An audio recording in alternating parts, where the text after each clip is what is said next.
just opposite the Houses of Parliament in London, here in Parliament Square, by the statue where Mahatma Gandhi is standing, a vigil was held by the Israeli people living in Britain and those who are supporting them.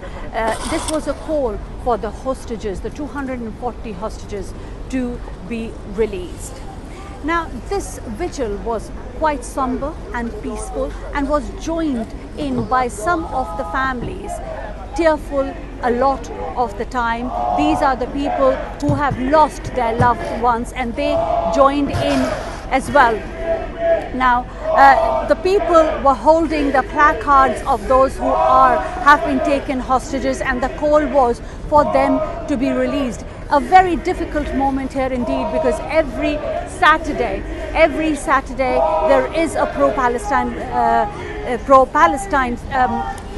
rally that takes place, and every Sunday it is believed that this kind of vigil asking for the hostages to be returned will be organized as well. And as we speak, you see there are pro-Palestine protesters who have turned up, supporters rather, who have turned up as well in the Parliament Square. So we can see how the situation, as it intensifies in the region, it also has had its repercussions here far away in Britain and many other countries. The conflict, the difference of opinion only seems to be intensifying, not only amongst the people but also amongst the politicians and the corridors of Westminster, opposite which we are standing. I'm here with Eyal and Juan, who organized the vigil for the hostages, Israeli hostages, to be released. Of course, it was a beautiful event indeed,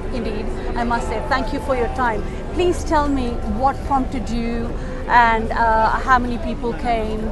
Give me all the facts.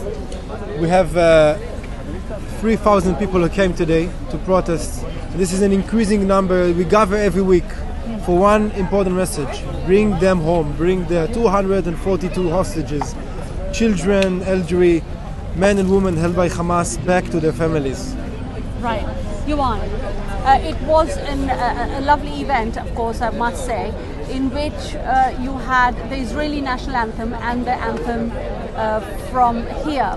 How is the support looking for you? I would like to say that we are opposite to the pro-Palestinian demonstrations. We come in peace. We come in peace. We are part of the community in this country. It is a critical point for us to keep having the support of the parliament, the support of the British government. The Jews has always been very loyal to any community they reside in. And this is why we decided to, and obviously and naturally, we chant the Live the King.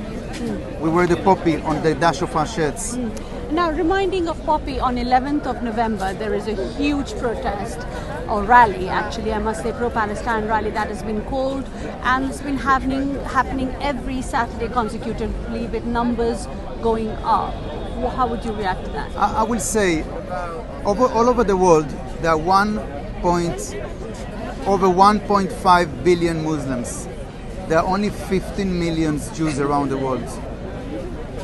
We cannot compete with the numbers. We are not here to compete with the numbers. We are here to bring our people home quietly and peacefully.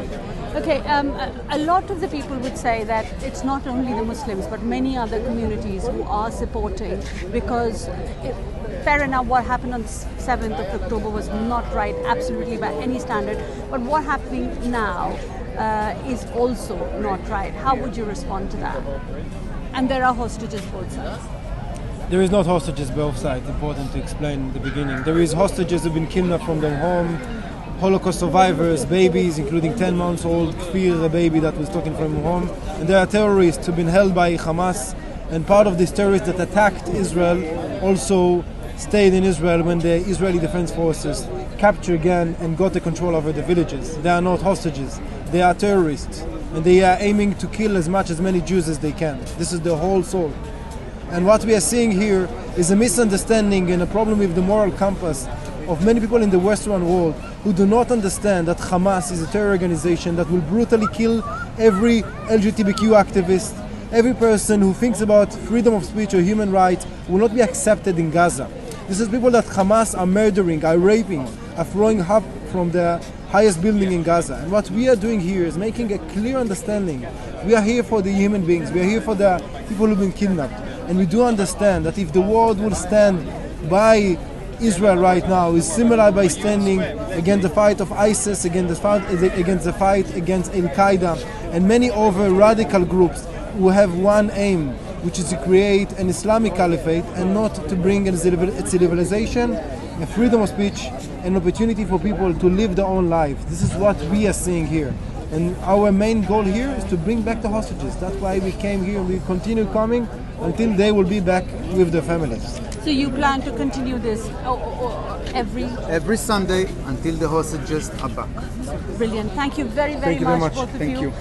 Here, Yuan and Ival, who are telling us about the vigil that is happening and just happened here on Sunday in Parliament Square, and similar things will continue to happen every Sunday. On the other hand, every Saturday there is pro-Palestine protest on the 11th of November as well. When there is Armistice Day, there will be a pro-Palestine rally. All that is visible from here is that the conflict is not only intensifying in the region, but as in the UK and many other countries as well, where there is difference of opinion. Lavina Tandon for India Today from Parliament Square, London.